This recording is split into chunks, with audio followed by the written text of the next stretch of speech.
Hey everyone, Josh here with a look at another Star Wars toy, and today we're going to do an unboxing video. Today we're going to unbox a Hot Wheels Starship Millennium Falcon from the new Solo movie. Let's go unbox this thing, come on. Alright everybody, here we are today with a Hot Wheels Starship. This is the Millennium Falcon from the new Solo movie. And for context, the Solo movie is not out yet. It's coming out in about 2 weeks from the time at which I'm filming this video. And so we are going to unbox this guy today, but real quick before we get that far, I just want to spin the packaging around, let you guys take a look at it. And there's no vehicle description or anything like that. You just get a nice photograph of the Millennium Falcon and some of the other ships in the line. And there you go. So let's unbox this guy. I'm pretty excited. I really am enjoying this new design of the Millennium Falcon. I kind of like how they're being bold and taking steps to redesign the Millennium Falcon. I think it looks cool. So, and besides, everybody remembers there's been a lot of special modifications made to this vehicle. So if you'll just step on board. Alright guys, very cool. And as I said, the Solo movie is not out yet, and so we don't totally know everything about... Oh my gosh. We don't totally know everything about the new design of the Falcon yet. We will find that out when the movie is released. And you can see there are some major differences. Of course, you have the dish here is in a different position, and it actually looks like a totally different dish.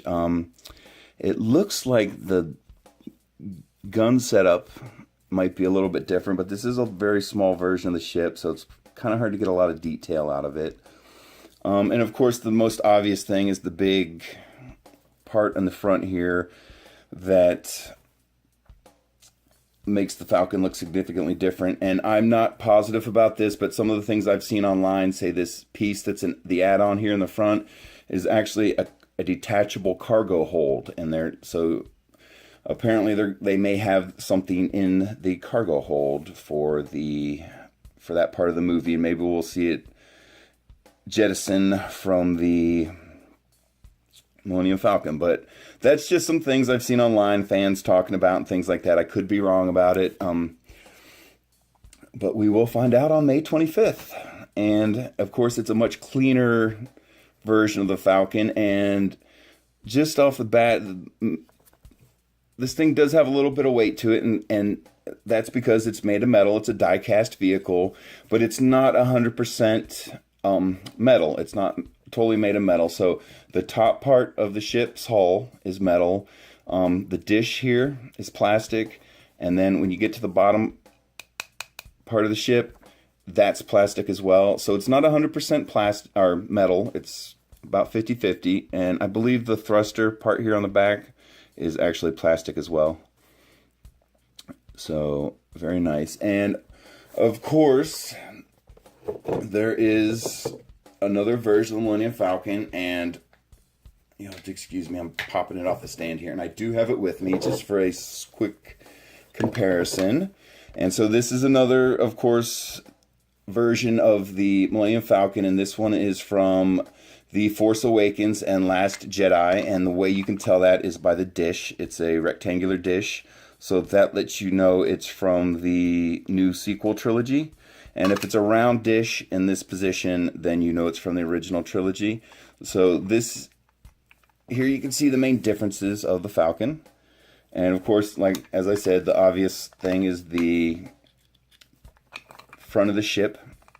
And of course, if you look at the texturing on the one from the sequel trilogy, it's a lot different. It's got a lot more smaller parts, where this one has like a smoother hull to it. So that's kind of interesting. That'd be interesting to see if they address that in the film, why the actual outer hull of the Millennium Falcon is different. And you can see also here on these circular pieces on the side of the ship, they are a little different as well.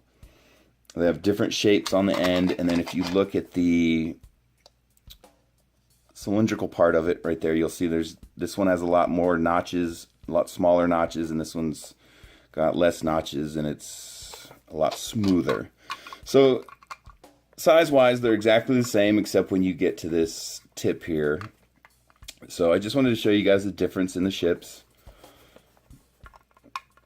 And you can also see how they're different on the bottom as well. And yeah, I'm curious myself to see if they're going to explain all the differences, or we're just going to go over that real quick without mentioning it. But I can't imagine they can go through the whole movie without addressing this front part of the Millennium Falcon and maybe even some of this blue paint. So that had to be interesting. All right, so when you buy one of these Hot Wheels Starships lines, you're going to get a nice little display stand, and here's what the base looks like. You can see it has the Star Wars logo on it. And what you're going to want to do is there's a small amount of assembly required, and you just snap it in, and it is in there very well, very firm. And then on the bottom of the ship here, you're going to see there's that little tiny square hole, and this is where you made it up with the stand. So you're just going to snap it on there, and there you go. There's what it looks like on the stand. Very cool. I hope they show us as well how if Han's going to take ownership of the Falcon in this new movie and how he does it. Well, most of us know how he does it, but it had to be interesting to see if they actually show it on screen. So, all right, guys, that is it.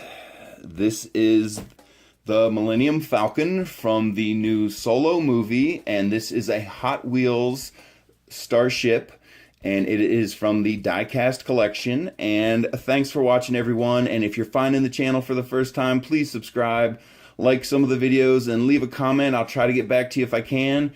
And I appreciate it, guys. Thanks for watching, everyone, and bye.